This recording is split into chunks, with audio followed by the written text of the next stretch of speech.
tardes. Es un placer una vez más darles la bienvenida a esta sociedad económica, donde hoy tenemos la conferencia inaugural correspondiente al año 2025 del ciclo que titulamos La Real Sociedad Económica Arenos del País de Santiago y su patrimonio artístico, y que venimos realizando estos últimos años con la valiosa colaboración del grupo de investigación Jacobus de nuestra universidad. Este ciclo, que tiene como objetivo analizar y divulgar el patrimonio artístico que conservamos en la sociedad económica, no solo nos permite poner en valor este patrimonio, sino nos permite también acercarnos a esos personajes ilustres que formaron parte de la sociedad económica y que han hecho importantes contribuciones a nuestra comunidad. Hoy tenemos la fortuna de contar con dos destacados académicos. Mi compañero de junta directiva, Juan Monterroso, catedrático de Historia del Arte de nuestra universidad, que no está hoy aquí en su condición de miembro de la junta directiva, sino como un destacado experto en patrimonio cultural. Y Marta Zendón Fernández, también profesora de nuestra universidad y que ya ha tenido más que una brillante intervención en esta sala, lo cual siempre le agradeceremos. Esta tarde tenemos la oportunidad de profundizar en una figura clave de esta entidad y también de la historia de España, el rey Carlos III. El rey Carlos III, o el rey ilustrado, pues fue el monarca que impulsó numerosas reformas en pro del progreso y de la modernización del país. Durante su reinado se fomentaron la constitución de estas sociedades económicas, destinadas a promover el desarrollo económico, agrícola, industrial y cultural de las distintas regiones de España, cito literalmente. Y bajo su protección, estas sociedades económicas se convirtieron en el instrumento del reformismo borbónico, por supuesto, bajo los ideales de la Ilustración imperante en ese momento. Nuestra sociedad económica en la que estamos fue fundada bajo su reinado en 1784, y haciendo una pequeña cuenta dice que tenemos 241 años de existencia. Bueno, para nosotros, que somos la única sociedad económica de Galicia, pues bueno, destacamos nuestra vinculación al monarca, del que hoy hablaremos, con el cuadro que preside esta sala, y además pues esta conferencia nos va a permitir acercarnos más a su vida y a su obra.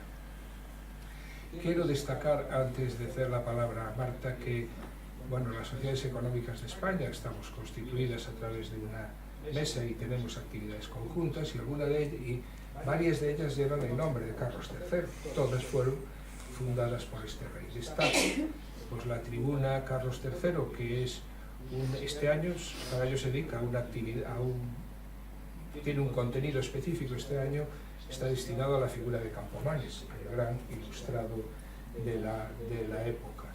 Y participamos todas las sociedades económicas con distintos perfiles y orientaciones de su vida y de su obra. Y dos premios, un premio de ensayo, que también llamamos Carlos III, y un premio a personalidades relevantes también, que llamamos Carlos III. Para la edición de este año de estos dos premios, esta sociedad económica ya ha postulado a dos personas gallegas para obtener el premio, y esperemos que nos lo acepte. Y bueno, ya sin más, porque venimos a escuchar a Juan, cedo la palabra a Marta, y el micro es tuyo. Muchas gracias. Bueno, en realidad el profesor Juan Manuel Monterroso Montero no necesita presentación, ni menos en este foro, pero simplemente a modo de resumen y por cumplir el cometido que me ha sido encomendado, he de decir que es doctor por la Universidad de Santiago de Compostela con la tesis La pintura barroca en Galicia 1620-1720, dirigida por el profesor José Manuel García Iglesias y defendida en 1995. Esos años de realización de tesis fueron unos años de convivencia estrecha, la defendimos el mismo año y pasamos esos años de fatigas juntos y creo que fueron unos años de mucho trabajo, pero también magníficos y de imborrable recuerdo. Él hoy es catedrático en la Universidad de Santiago, antes fue profesor titular en esta universidad y hasta el 2002 ocupó el puesto de profesor titular de Conservación del Patrimonio, Historia del Arte y Diseño en la Universidad de A Coruña. Es un magnífico gestor, ha sido decano de la Facultad de Geografía e Historia entre 2008 y 2016, director del Departamento de Historia del Arte en dos ocasiones, entre el 2003 y el 2008 y el 2016 y el 21. Ha sido presidente de la Comisión para la Elaboración de los Estatutos de la Universidad de Santiago, ha coordinado el Máster Interuniversitario en Gestión del Patrimonio Arquitectónico y Artístico, Museos y Mercado de Arte de las Universidades de Santiago y Las Palmas de Gran Canaria. Actualmente es el coordinador del programa de doctorado en Geografía, Historia y Historia del Arte de la Universidad de Santiago y es coordinador del grupo de investigación Jacobus y el que nos congrega aquí y en otras muchas actividades. Su labor docente e investigadora ha girado en torno sobre todo a la época moderna de Galicia, los estudios iconográficos y la protección y gestión del patrimonio cultural. Es un profesor habitual invitado en universidades españolas y portuguesas y también en México, en Argentina, en Brasil, en Francia, en Chile, en Italia, en Polonia. Es una figura importantísima en muchas de esas exposiciones claves siguiendo la huella de su maestro, como Galicia Fulget, Galicia Renace, Todos con Santiago, Patrimonio Eclesiástico, Compostela, Autorretrato, Europa fue camino, Santiago desde la memoria, Acciones estratégicas de la Diputación Provincial de La Coruña, Goya Dalí, Santiago Punto de Encuentro, Santiago a Orixe, al igual que ha hecho muchísimos convenios y estudios para previos a las restauraciones de la Torre da Vela, el Pazo de Moldes y el Pazo de Barreiros, los Vic de Galicia, el Monasterio de Monte de Ramo, el Monasterio de San Martiño Pinario, el claustro procesional del Monasterio de Melón, la calle del Duayo número 4 de Bayona, os recursos patrimoniais de carácter arqueolóxico e sobre o patrimonio material da Ribeira Sacra. En números es apabullante, o sea, ha dirigido 29 tesis, escrito unos 126 capítulos de libros, 36 libros, 30 artículos. En realidad es un sabio, es un magnífico gestor, es buen profesor y sobre todo es buen compañero y buena persona. Y creo que tanto sus alumnos como sus compañeros nos podemos jactar de decir que compartimos con él viajes, excursiones, alumnos y que aprendemos de él y que es un gusto escucharlo y que nunca sabe decir que no, con lo cual es una maravilla poderlo tenerlo ayer en una conferencia y hoy en otra sin inmutarse. Creo que hoy nos va a dar una charla extraordinaria sobre Carlos III, un rey para la Real Sociedad Económica de Amigos del País.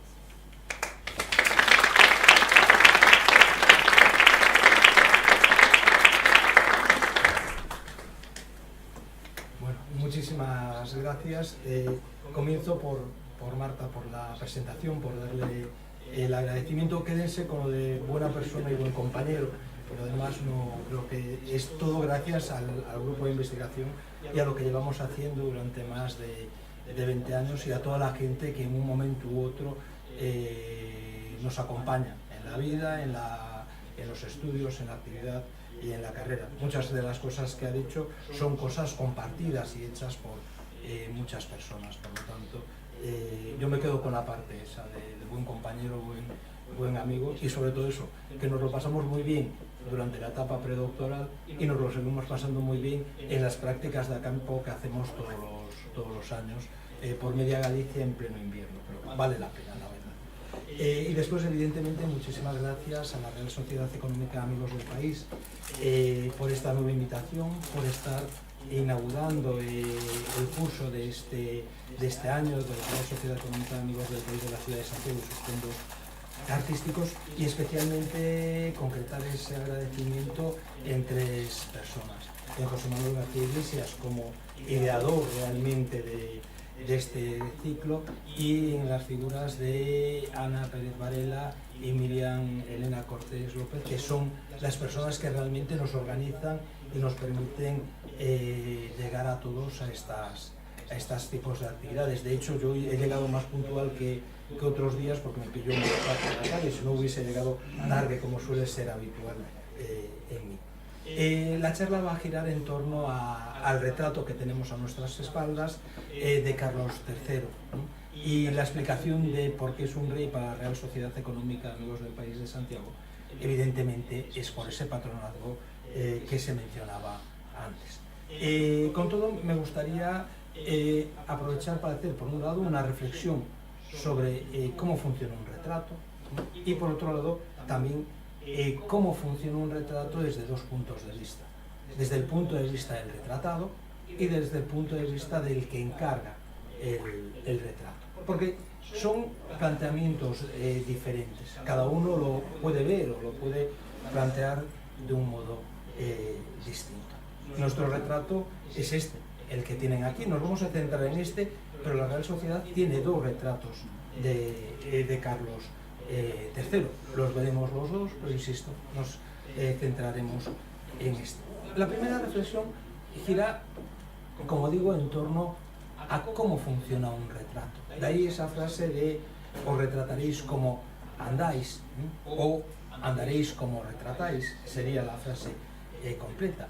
Y procede de un texto que no tiene nada que ver con Carlos III, procede de los diálogos de la pintura de Giuseppe Martínez. Lo leo brevemente porque vale la pena.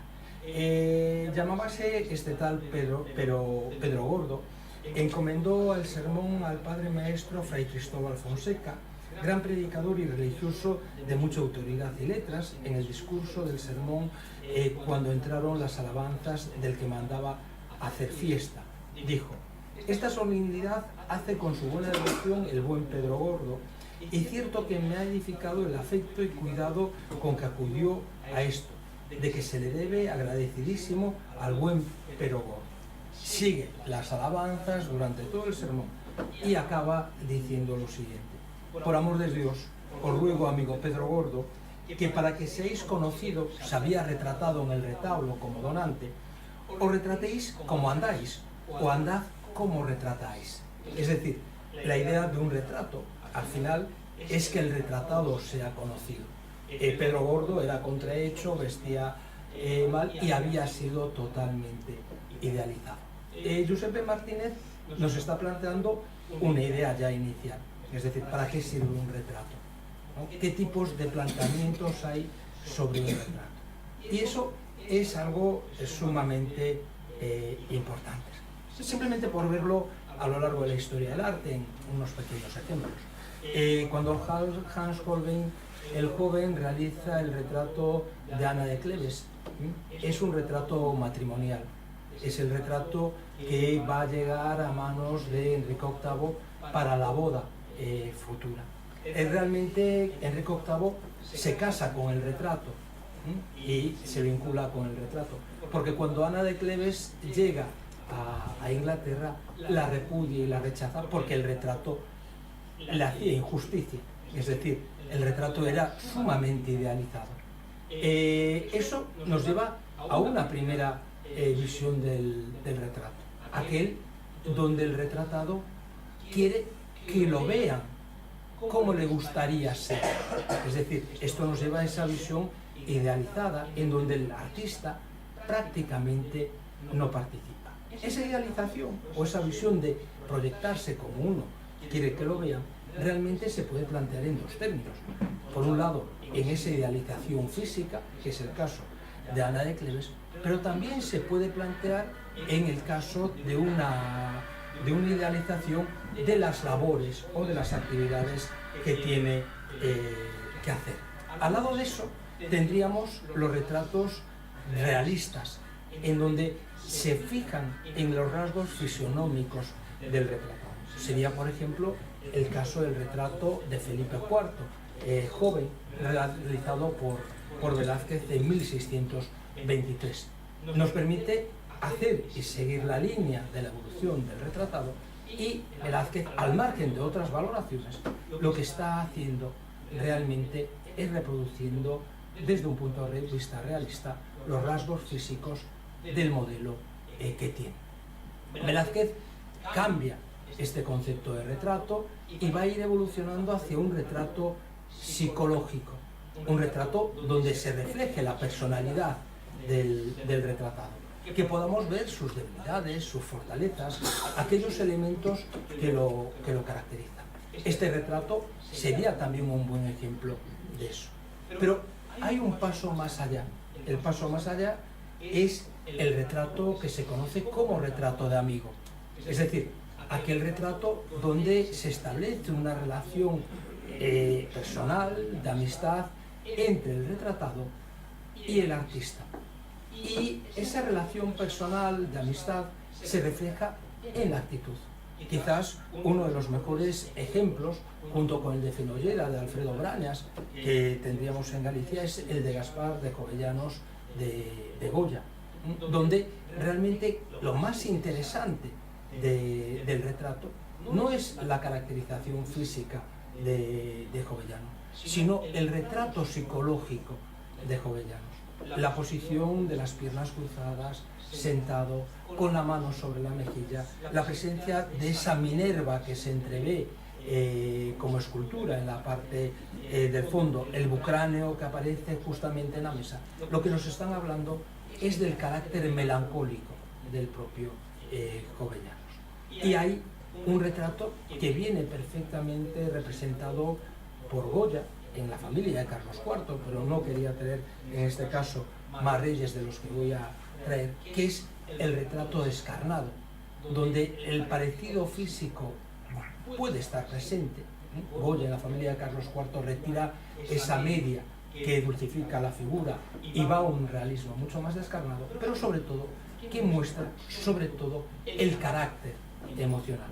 Cuando Bacon hace sus estudios sobre el retrato de Inocencio X de Velázquez, ya en 1953, nos encontramos justamente con que se ha desvaído el rostro, lo que queda es esa boca abierta, amenazante, y lo que nos está reflejando es justamente toda la impresión que a Bacon le había causado el retrato de Velázquez, con ese rasgo, con esa mirada impositiva e inquisitiva que tenía el propio Inocencio X. Por lo tanto, tenemos varias formas de enfrentarnos a los retratos, y siempre en función a dos elementos: a cómo quiere ser visto el retratado o cómo lo ve el pintor que lo retrata. Anuncio ya que en el caso de Carlos III, la visión que se impone es la del retratado, no es la del artista. Tampoco me resistía en la segunda parte a hacer una introducción sobre lo que es un retrato real. Podríamos haber traído cualquiera, pero como estaba de actualidad el de Annie Leibovitz, pensé que podría ser ilustrativo. Es una fotografía, saben que procede del Banco de España del 2024, y reúne todas las condiciones de un retrato oficial, un retrato en efigie de la monarquía. Hay miles de referencias. Esto daría en sí mismo para otra charla totalmente diferente. Está Tiziano, con el retrato de Carlos I, está Sargent, con los retratos de mujeres, en el caso de la reina Leticia, están las meninas en la composición, está Carreño de Miranda en la estructura del espejo, están hasta el matrimonio, si queremos, a Ronfini, en la estructura de esa lámpara que aparece colgada y en la iconografía de las grullas de las mesas. Pero me interesa que nos quedemos con la idea general. Es un retrato de estatus, es un retrato de efigie, es un retrato de monarquía. Es decir, esos retratos que se colocan en instituciones que dependen del patronazgo, se vinculan directamente al patronazgo de la corona. Es la justificación de que esté en el Banco de España. Es la justificación de que Carlos III esté en la Real Sociedad Económica de Amigos del País. De hecho, la Real Sociedad tiene una amplísima colección de retratos de reyes. Aquí vemos, diríamos, los más representativos que de algún modo coinciden con épocas cruciales en su historia.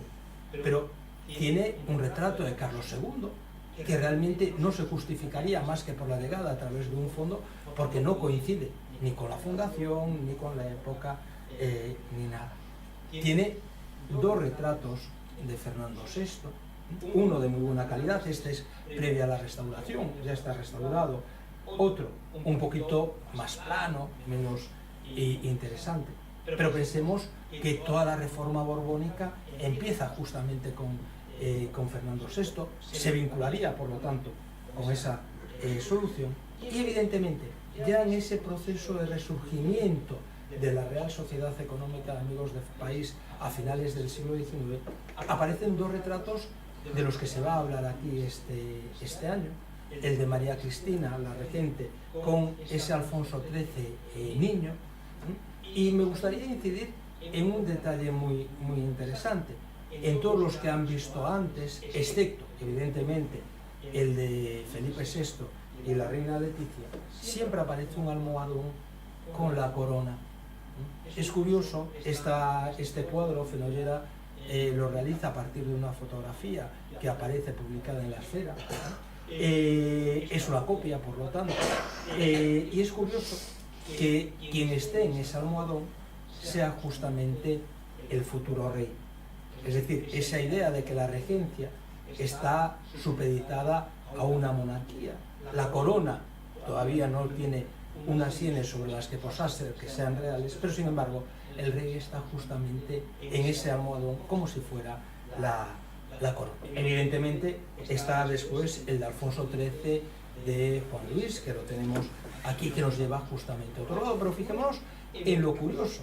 Es decir, volvemos a enlazar con el de Felipe VI justamente por la indumentaria militar que ambos lucen. Cambia, evidentemente, el cuerpo del ejército, cambia el uniforme, pero es un uniforme militar. Por lo tanto, tenemos ya también establecido un marco muy interesante, que es justamente el de ese retrato de estatus, este retrato de corte que aparece, digamos, en efigie, para recordarnos como sociedad, como Real Sociedad Económica de Amigos del País, quiénes son nuestros patronos. Pero esto nos llevaría a dos cosas, justamente a este retrato, por un lado, y a este otro, por otro, diametralmente separados. Si los analizamos, y los veremos después, cada uno individualmente, cada uno tiene sus méritos, tiene su procedencia, pero los dos tienen grandes diferencias. Uno es de cuerpo entero, el otro es un busto cortado a la altura de la cintura. Hay una diferencia clara en la fecha. El primero, el de cuerpo entero, es un anónimo de finales del siglo XVIII, seguramente muy próximo al momento en que nace la Real Sociedad Económica del País. En esa vinculación sería, por lo tanto, un encargo del cual no tenemos constancia documental. El de Manuel Fernández es un retrato pensado para una galería de reyes. Es el mismo corte. Manuel Fernández lo realiza en 1875, es el autor de buena parte de los retratos de la Galería de Arzobispos de Santiago, y siguen exactamente el mismo corte. Es justamente lo mismo que la Galería de Presidentes que tenemos en la sala de la Real Sociedad. En el fondo, se trata básicamente de construir a través del retrato memoria, de construir a través del retrato o reconstruir esa historia que le corresponde justamente a lo que sería la Real Sociedad Económica de Amigos del País. Y esto nos llevaría a intentar explicar por qué el retrato tiene que estar aquí. Es decir, por qué el retrato de Carlos III aparece en un momento dado. Evidentemente, se comentaba, la ilustración es la pieza fundamental y el gran mérito de Carlos III. Pero el proceso de renovación ilustrada que se produce con su reinado y que culmina en 1788, si queremos, con su muerte, se apoya en tres elementos. en tres elementos que realmente estaban en una tensión permanente. Por un lado estaba la prensa, una prensa que nacía en estos momentos y que para la propia corona resultaba extraordinariamente incómoda. Si hacemos un recorrido, tal como hace José Ramón Barreiro y como hace Ger sobre la Ilustración, nos encontramos con periódicos como El Pensador, que se publica entre los años 60 y 80, concretamente por Clavijo. Un periódico que incomodaba a la corona por sus actitudes ilustradas, avanzadas y reivindicativas, pero que permite que se vaya filtrando ese pensamiento ilustrado.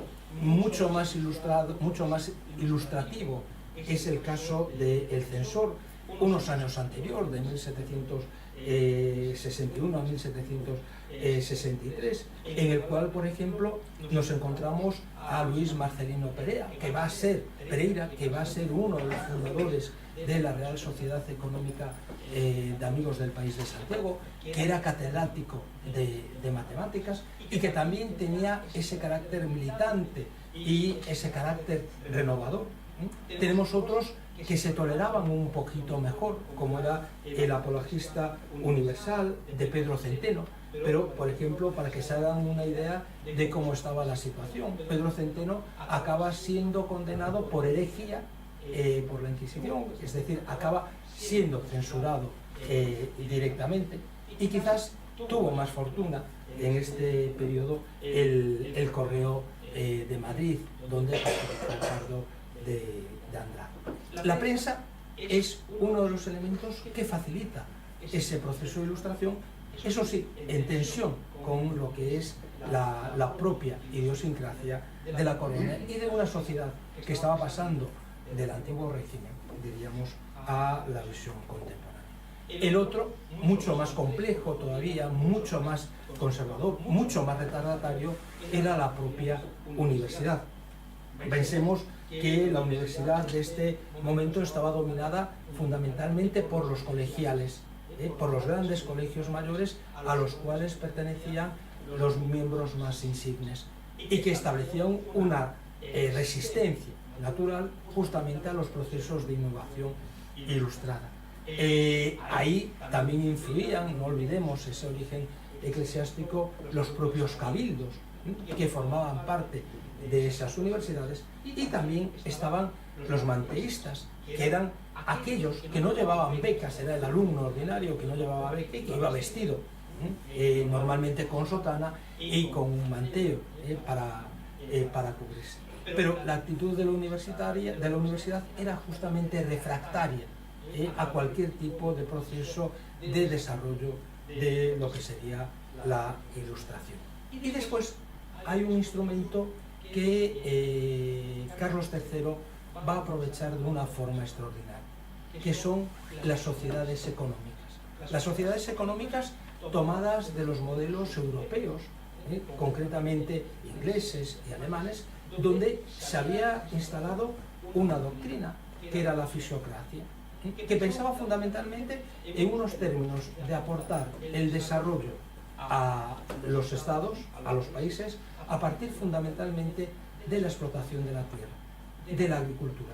En ese pensamiento fisiocrático del cual Campomanes era uno de los grandes representantes, quizás excesivamente pegado a ese principio de la fisiocracia, se encuentra también el primer fracaso de las reales sociedades económicas de amigos del país.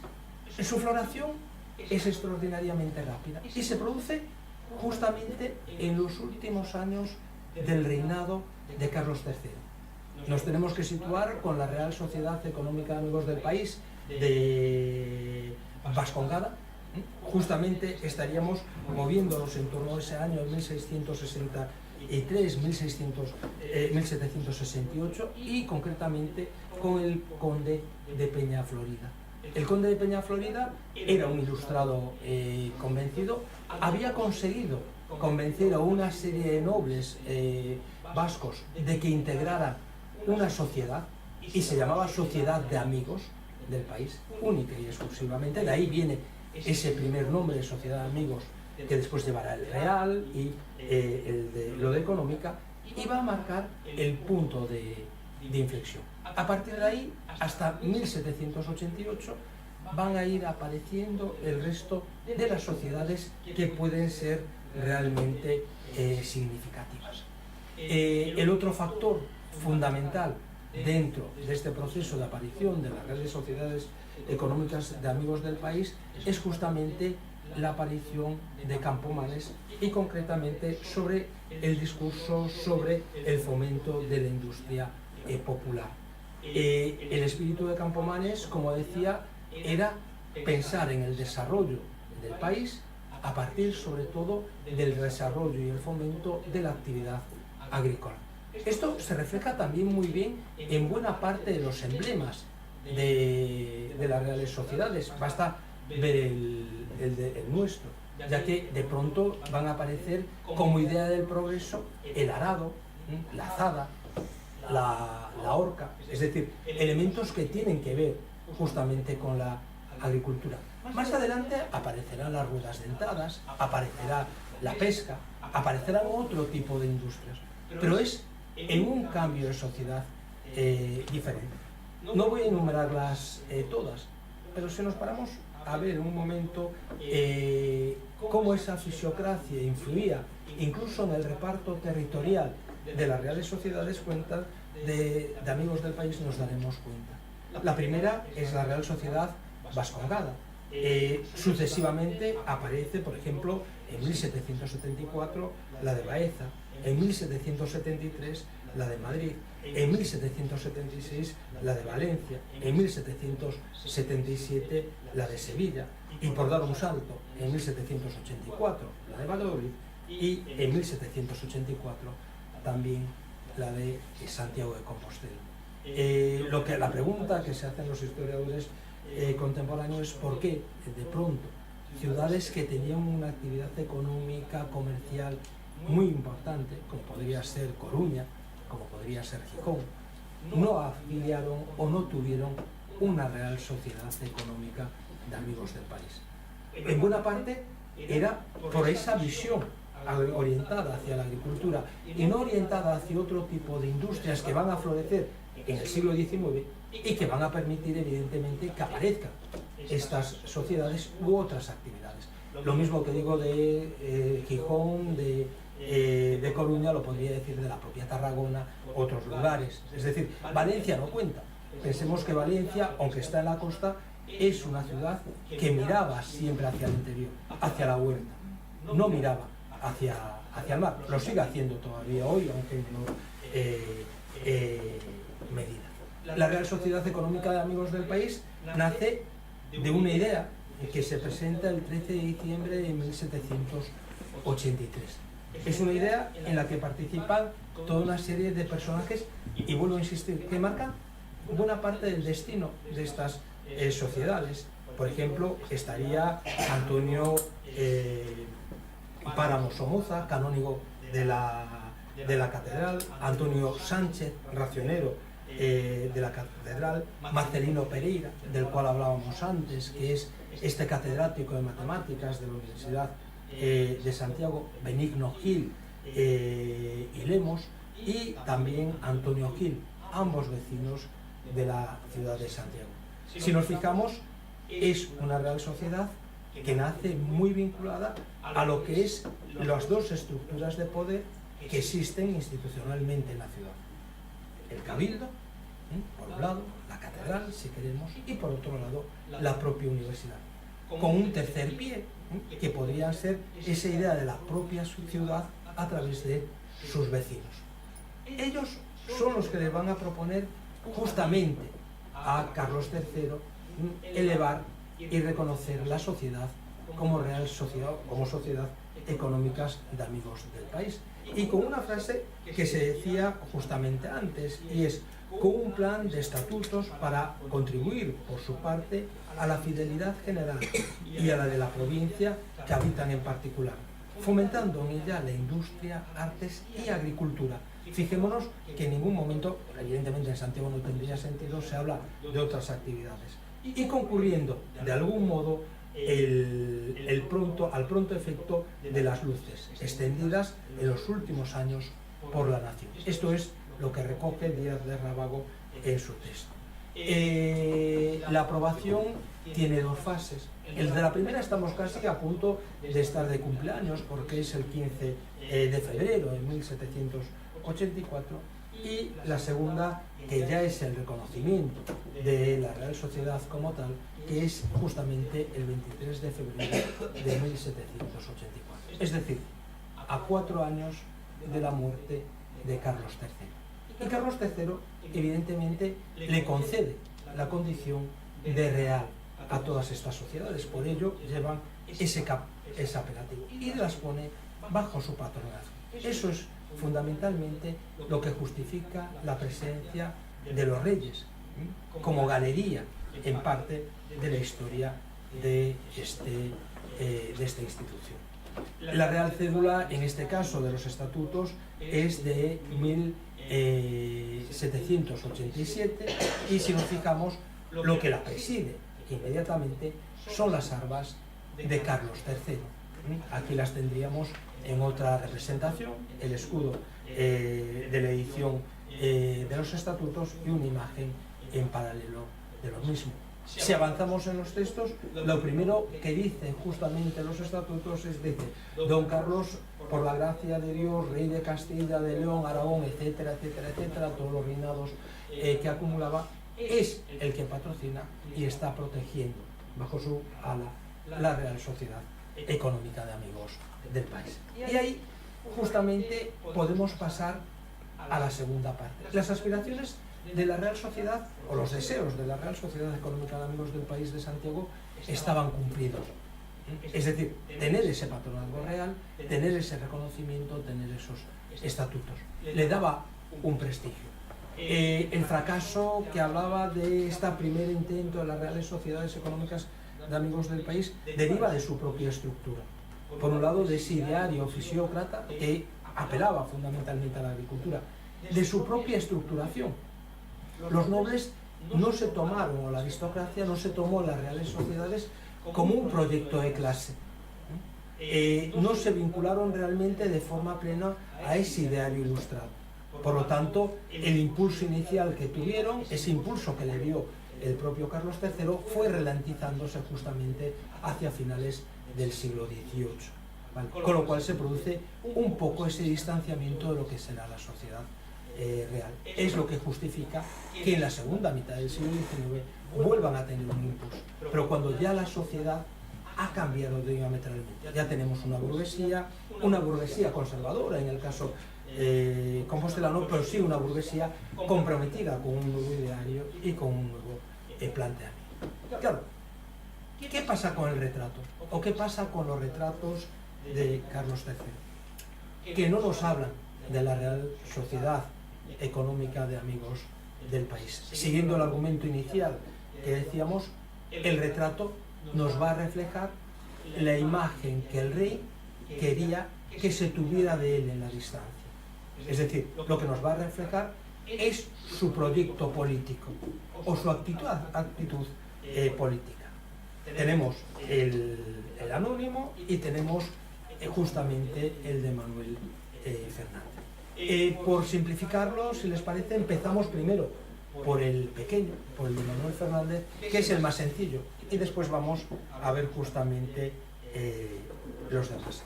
El retrato de Manuel Fernández es muy fácil de catalogar. El otro también no tiene grandes dificultades, porque al final procede de una estampa oficial. Hay un retrato, justamente, que es este de 1767, de Antón Rafael Mengs, que es en el que se va a apoyar buena parte de la iconografía de Carlos III, y que va a quedar totalmente acuñada. Es un retrato donde todo lo simbólico está asociado con la idea de poder. Daría igual comentarlo en un caso como en otro. Si jugáramos a las diferencias, diríamos justamente que la única diferencia que hay es que en el de Manuel Fernández es necesario que aparezca la corona sobre el almohadón, cosa que en el de Mengs no aparece. Pero la solución compositiva es clásica. una cortina que se sitúa en el ángulo superior derecho del cuadro, que se recoge y deja ver una arquitectura que al final es un gran pilar con basa, totalmente sobrio, correspondiéndose con ese ideal también neoclásico de austeridad, de sobriedad, pero no olvidemos que la columna es un símbolo de poder, es el símbolo en la alegoría de Cardenal de la Fortaleza. Por lo tanto, nos está hablando justamente de ello. La actitud del propio Carlos III es una actitud de mando. Por un lado, su mano izquierda está señalando, y acabaremos hablando de la mano izquierda, hacia un punto indeterminado, fuera del cuadro. Aparece el almohadón, va tocado con un manto en donde se ve los escudos de Castilla y León, grana, en este caso. Si le diéramos la vuelta, llevaría el armiño, por lo tanto nos está hablando de la realeza. Lleva el cinturón de capitán general, el mismo, no lo comenté en su momento, pero el mismo que Felipe VI lleva el fajín rojo en su retrato, por lo tanto es una iconografía que se sigue manteniendo, y sostiene en su mano derecha el bastón de mando. Un bastón, en este caso, muy sencillo, sin ningún tipo de corona, sin ningún tipo de elemento. Va vestido además con una armadura, con el pectoral de la coraza de la armadura, lo cual también nos tiene que estar poniendo en la misma línea que todos los retratos reales del pasado. Pensemos que este modelo de coraza arranca de la batalla de Milberg y del retrato de Carlos I o de Carlos V en Milberg, y se va repitiendo sistemáticamente en todos los reyes y en todo el mundo de los Austrias. Y sobre todo aparecen toda una serie de condecoraciones. Aparece la condecoración reciente, en este caso de su creación, que es la Orden de Carlos III, ¿vale? Banda azul y blanca, con la estrella, con la figura de la Inmaculada Concepción, que la veremos después, y aparecen otras dos condecoraciones que Carlos III también posee, la del Santo Espíritu de Francia y la de San Genaro, que le van a ser concedidas en cada momento. Claro, lo curioso es que no es necesario conocer el cuadro de Mengs. En esta época el grabado funciona perfectamente. Y Carbonero, Salvador Carmona, realiza este otro retrato de Carlos III, copiando en un grabado el retrato de Mengs. Tenemos, por lo tanto, perfectamente clara la fuente de influencia o el modelo que Manuel Fernández siguió para realizar este retrato. Evidentemente no tuvo que trabajar mucho, cambió el pilar por una columna, básicamente, desarrolló un poco más el cortinaje cayendo hacia la figura, con lo cual hay menos espacio, y ha introducido justamente esa figura o ese elemento de la corona sobre el cojín. Y después ha historiado también justamente el bastón de mando. Las condecoraciones que lleva el rey son, por un lado, como decía, la del Espíritu Santo.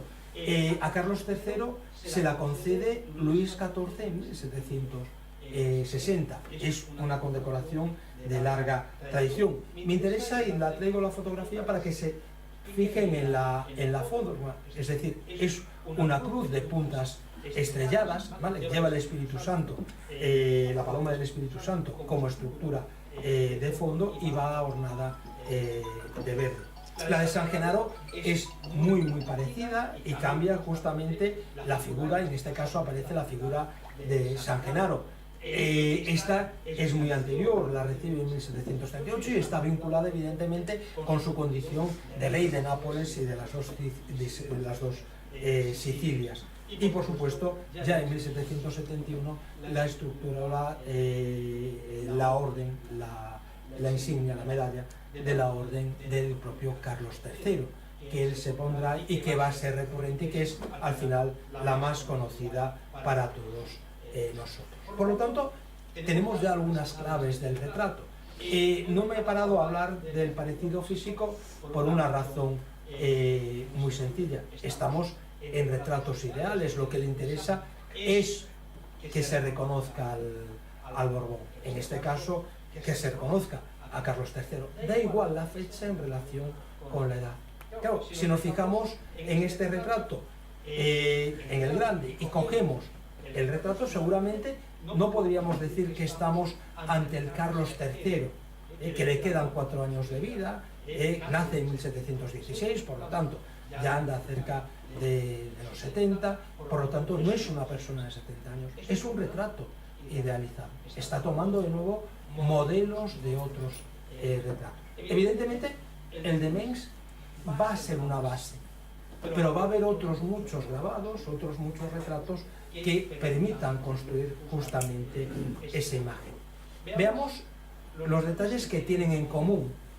Por ejemplo, este es un detalle del cortinaje. En la imagen general lo ven perfectamente, ese cortinaje que se descorre. Ha desaparecido el cordón y la borla que lo ata. Queda como más que como un cortinaje, como un telón que se ha descorrido de una forma un poco anómala, ¿de acuerdo? Pero nos sirve de telón de fondo.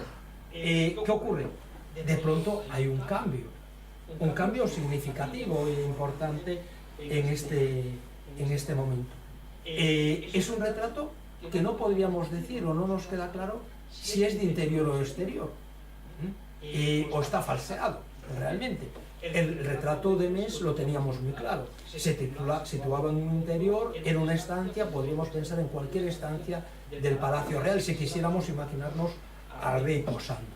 Bien. Aquí, sin embargo, pasa algo raro, es decir, hay un telón, el telón se descorre y lo que aparece es un paisaje, lo que aparece es un roble. Es un detalle importante. Esto nos está estableciendo también un poco esa datación tardía del cuadro, porque nos está introduciendo unos modelos que aparecen a finales del siglo XVIII, los introduce Goya, y es la irrupción del modelo de retrato de jardín, que aparece justamente con Reynolds a mediados del siglo XVIII. En Galicia también lo tenemos. Ferro Requeixo lo introduce justamente cuando recrea la familia de San Rosendo en San Salvador de Celano. Por lo tanto, estaríamos justamente en ese momento de tránsito del 18 al 19, y en eso el cuadro cae. Pero insisto, la presencia del roble no es una casualidad, no es un árbol cualquiera, es una excusa realmente, porque al pintor le interesa introducir una serie de escenas que veremos más adelante, y introduce las condecoraciones. Aparentemente no sabríamos si están todas, porque la única que se ve realmente es el toisón de oro.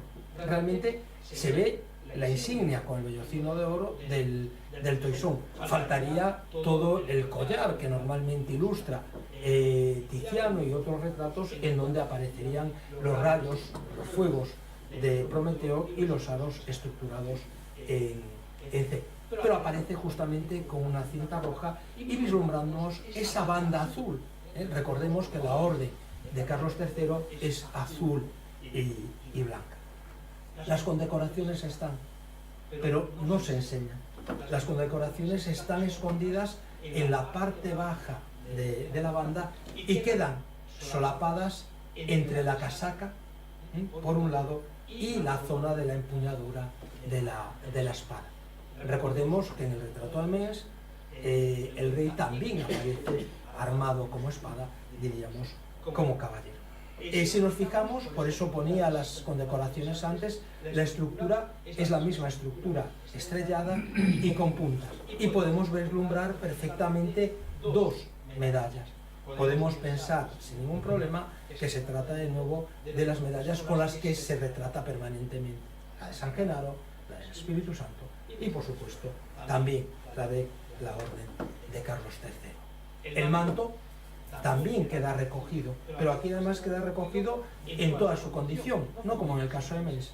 Aparece bordado con las armas de Castilla y León, fondo carmín, y en oro justamente las torres y los leones, pero la vuelta justamente es ese símbolo por excelencia de la realeza, que es justamente el armiño, y va cayendo, como si fuera el tapete sobre un bufete, sobre una mesa que queda a espaldas del rey.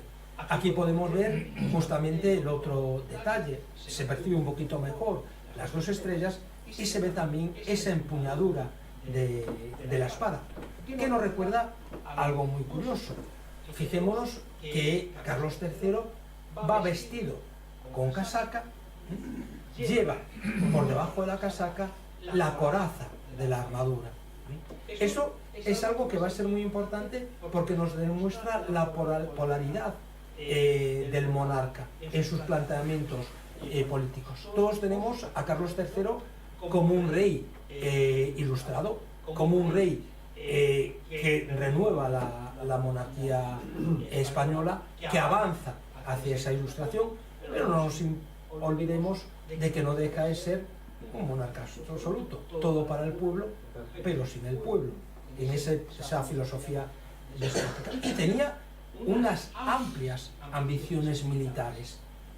El hecho es que el problema es que las ambiciones militares no le salieron bien en los conflictos, pero hubo conflictos durante ese reinado. Pensemos en la Guerra de los 7 años, donde salimos mal parados.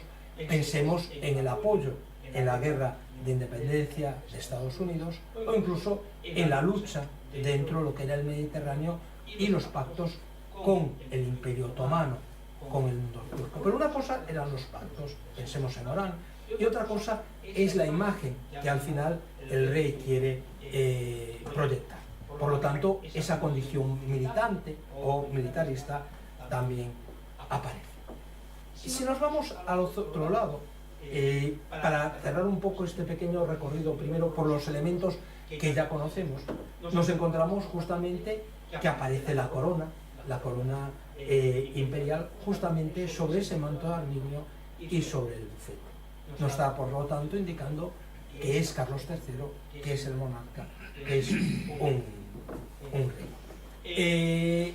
Mes también realiza retratos de Carlos III de cuerpo entero, con la misma estructura. Por ejemplo, tenemos este de 1783-84 que nos indica cosas que ya estamos viendo.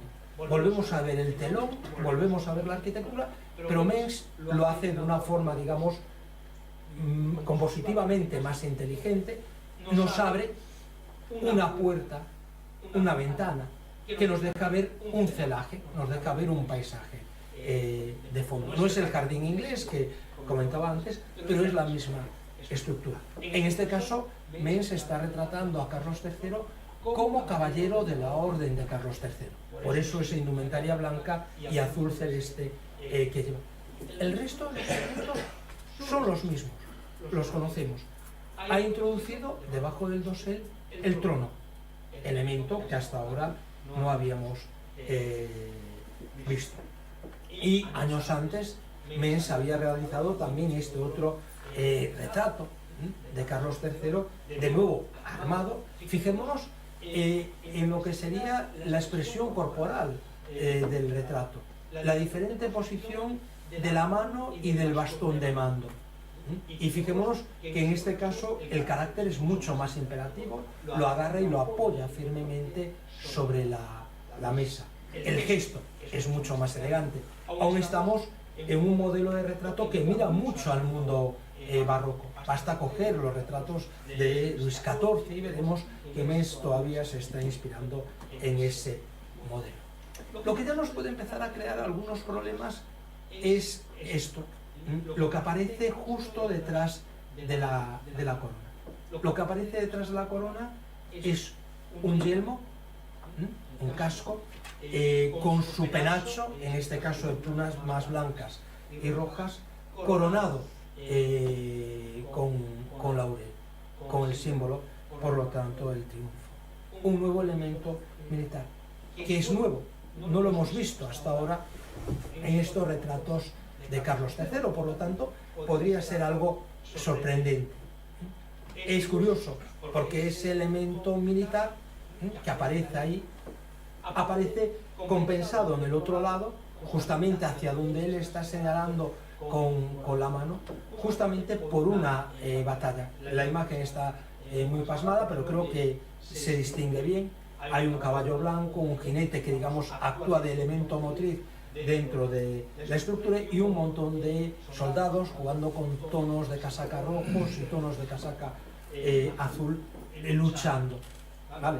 Es una batalla genérica, pero en el fondo lo que nos está contando es justamente eso, es decir, ese Carlos III que tiene ansias militares. Carlos III intenta reforzar la armada española frente a la armada inglesa y al dominio inglés del océano. Va a fracasar, eso nos va a llevar al final a Trafalgar, pero justamente lo está planteando ahí. Nos lleva justamente por esos pactos de familia que tiene que firmar en la Guerra de los 7 años, justamente a ese apoyo a Francia contra Inglaterra. Ese carácter, por lo tanto, militante, aparece perfectamente reflejado. Claro, ¿de dónde puede venir este modelo? Seguramente de una serie de grabados que están circulando en estos instantes. Uno es este grabado inglés que aparece en un álbum conservado en el Jardín Botánico, en donde de pronto nos encontramos a Carlos III, de nuevo, con el fajín de general, el fajín rojo, que también lleva el retrato, no lleva coraza, lleva el manto, lleva, en este caso, el toisón de oro, pero fijémonos que a su izquierda aparece sobre una peana, sobre ese basamento, justamente el mismo tipo de hielo. Aparece el telón invertido y aparece ese paisaje o esa balaustrada que nos llevaría para el otro lado. Podría ser justamente una de esas referencias.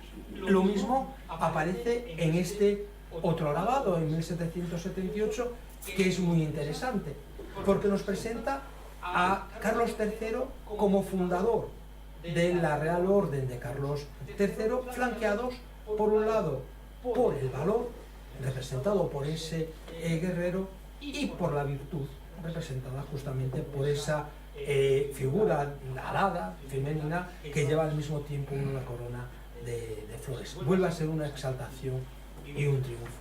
Fijémonos, por lo tanto, que lo que pretende Carlos III permanentemente es darnos las dos visiones, la de militar y la de hombre ilustrado, que sería propia de su tiempo.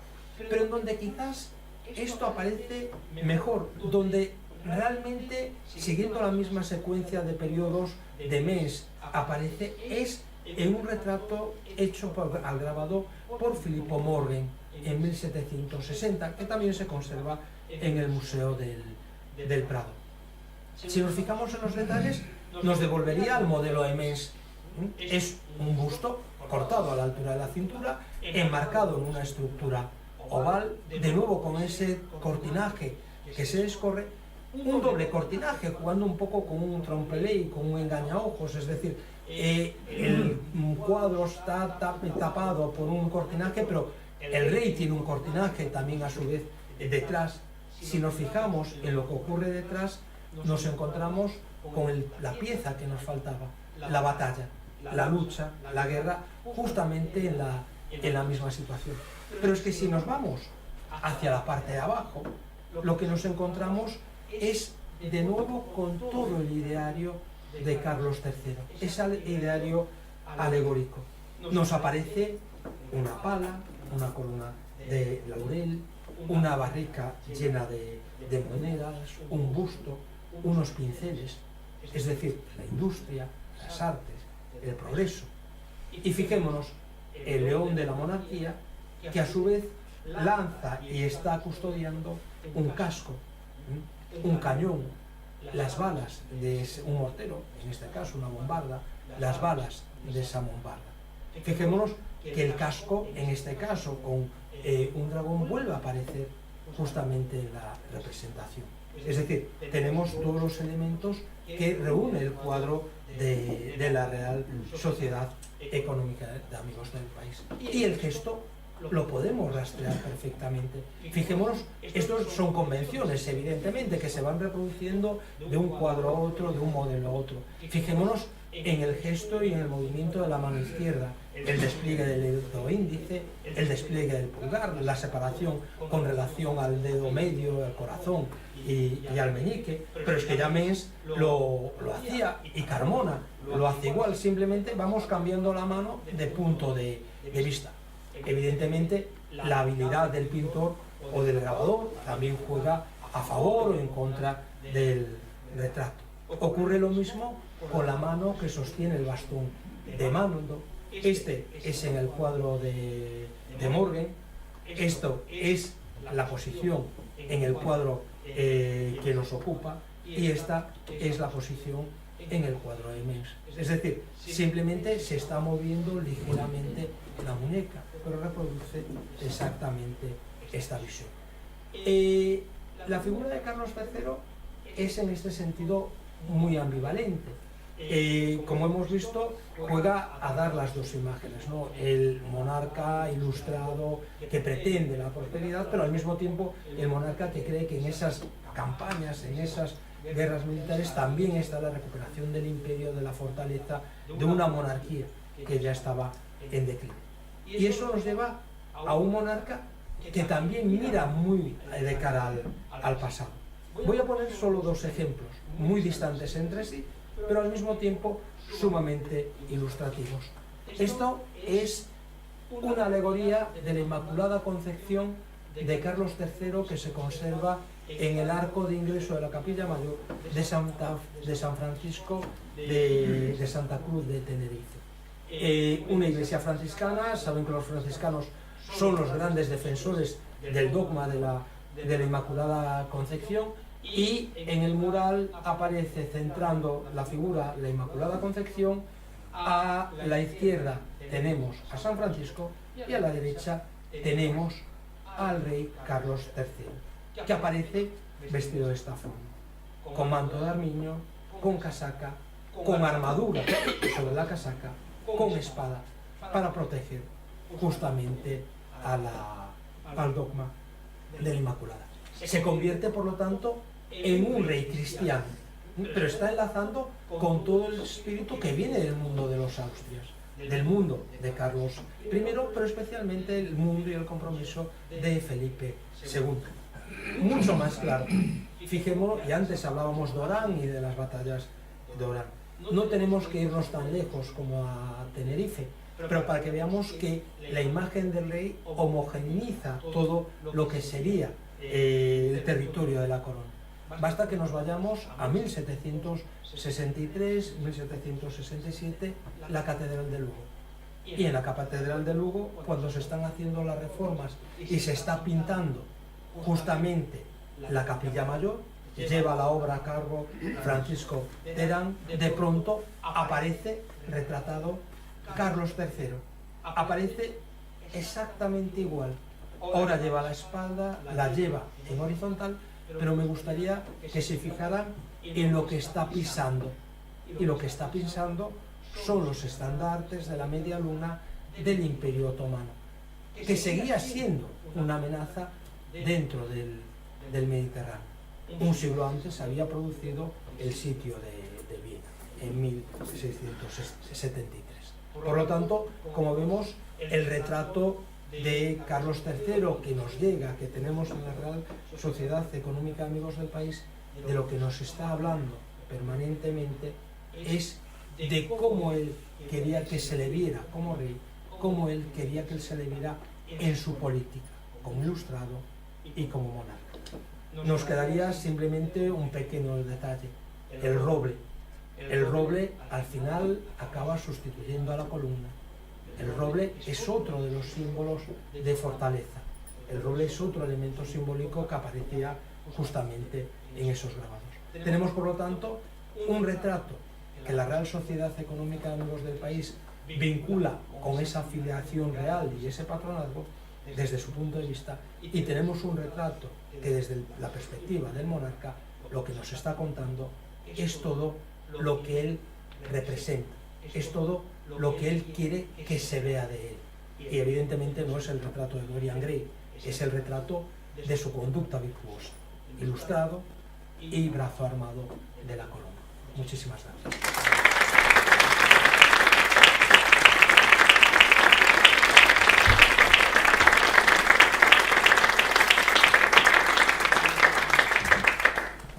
Siempre damos la oportunidad de si alguien quiere hacer alguna intervención antes de cerrar el acto, y si no, mientras tanto, ya les anuncio que la próxima conferencia de este ciclo será el 12 de marzo, será impartida por el profesor Leopoldo Fernández de Casalla y lleva por título el Marqués de Santa Cruz de Ribadulla, la Real Sociedad Económica de Amigos del País de Santiago y de la Ilustración al Modernismo Liberal, cuadro que tenemos colgado en esta pequeña galería de presidentes.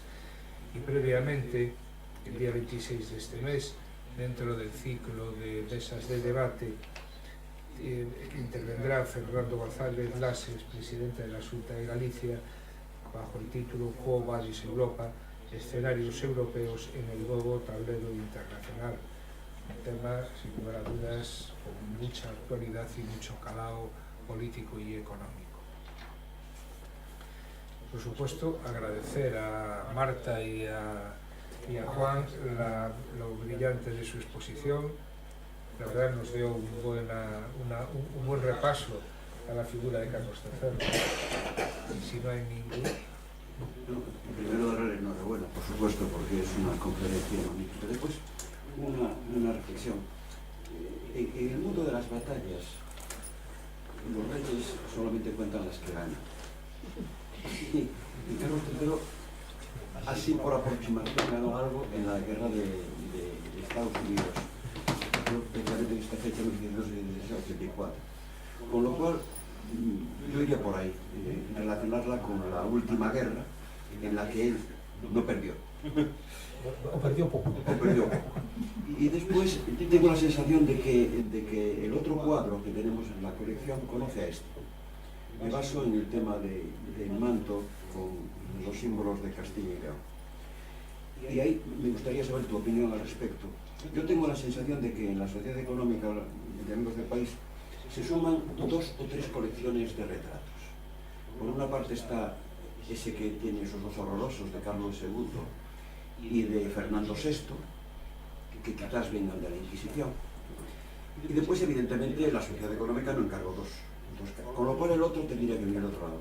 Yo apuntaría a una posibilidad y la justifico. Yo creo que el otro cuadro puede provenir de la universidad. Y digo por qué. En la galería de retratos reales de la Universidad falta ese. Y hay un momento en el que quien manda es Mirón Reales. Y Mirón Reales no podía ver a Carlos III, porque Mirón Reales era masón y este señor fue contra los masones a tope. Y es curioso como en la galería de la universidad se conserva Fernando VI y se conserva Amadeo de Saboya, masón hasta los tuétanos. Entonces, además hay un dato más para yo creo que relacionar el otro retrato con la universidad, y es el pintor. Manuel Fernández es el mismo pintor que hace el Víctor de Casares. Con lo cual, yo creo que tendríamos, me parece a mí, que empezar a intentar desglosar esas 3 galerías. Y evidentemente, mi pregunta también sería, tú que conoces muy bien toda esta pintura, ¿hacia qué lugar, hacia qué pintor o hacia qué círculo llevarías esta pintura? Antes citaste a Gregorio Ferro y citaste las pinturas de Lorenzana, que a mí se me parecen muchas cosas, a las pinturas de Lorenzana, claro. La cronología de este cuadro se nos escapa con respecto al Gregorio Ferro, digamos que más gallego, ¿no? Pero ya te digo, a mí me parece que es... Yo me quedaría con esa reflexión de que este cuadro es conocido por el que pinta el otro cuadro y recordar que la Universidad de Santiago es una universidad de Castilla y León, del Reino de Castilla y León. Y además hay un dato más, en un determinado momento la Universidad de Santiago tenía que estar muy agradecida a Carlos III porque fue el que expulsó a los jesuitas. Y gracias a eso tuvo el solar que tuvo, ¿no? Entonces ya digo, yo creo que tenemos que empezar a pensar de qué colecciones provienen los retratos, y evidentemente este que has explicado tú magistralmente, tiene unas fuentes grabadas muy claras y nos quedamos con esa duda de quién pudo pintarlo en Santiago, porque es una obra compostelana. ¿Quién pudo pintarlo en Santiago en ese momento? No sé lo que te parece a ti. Yo estoy totalmente de acuerdo. Lo primero, lo de la batalla, sería la única en la cual se podría referenciar. Yo por eso en un momento dado comentaba que había casacas rojas y azules, que serían los, digamos, los colores que tenemos asociados con la guerra de independencia. Tampoco fue una batalla con una victoria rotunda, simplemente, bueno, apoyó al bando vencedor, digamos, y lo apoyó al vencedor por contraposición a los ingleses, básicamente. Pero sí, es la única batalla en donde podríamos, o la única guerra donde podríamos decir que Carlos III podría presumir de haber ganado algo. Es que los políticos y los reyes solamente cuentan lo que ganan. Justo, por eso. Ahí después hay una solución iconográfica habitual, que es esa presencia del jinete en caballo blanco, que eso es normal y es reiterada. O pensemos que la de los 7 años pierde Florida, con lo cual el negocio que hizo no fue bueno. Lo del desglose de las colecciones, yo eso sí lo veo muy claro. Es decir, la presencia de Carlos II en los 2 cuadros de Fernando VI no se justifica si no es por una llegada a posteriori de algún sitio. La opción de que sean de la colección de la Inquisición, que Ramón Izquierdo el otro día nos explicaba, seguramente tenga todo el sentido, y le hemos perdido ahí el rastro. La Real Sociedad Económica fue a por todo lo que era real. Exactamente. Se quedó con todo lo que era real. Esa propia. Y además esa coyuntura del museo, que en su momento lideró la Sociedad Económica, le hizo que se hiciese con una serie de obras. Y después es muy curioso que tanto en el caso de la catedral como en el caso de la universidad no les interesó recoger lo que habían dejado, por razones distintas, pero no les interesó. Y después el hecho de Manuel Fernández, efectivamente, en la galería de retratos de la universidad falta ese retrato. Es un retrato de bastante empeño por el tamaño, si lo comparamos con otros, con lo cual podría venir perfectamente de ahí. No tenía sentido encargar un nuevo retrato para aquí, excepto que este estuviera muy mal, y vemos que no está mal, que tiene un craquelado muy fuerte, que es propio de la propia pintura de ese momento, por el empastado, pero realmente es un cuadro que se conserva muy bien. El problema de la autoría, lo ideal sería pensar, lo más cómodo sería Ferro Requiso, y yo realmente en algún momento lo he pensado, es decir, bueno, pues sería bien, pero se nos va de fecha y mucho, con lo cual no encaja.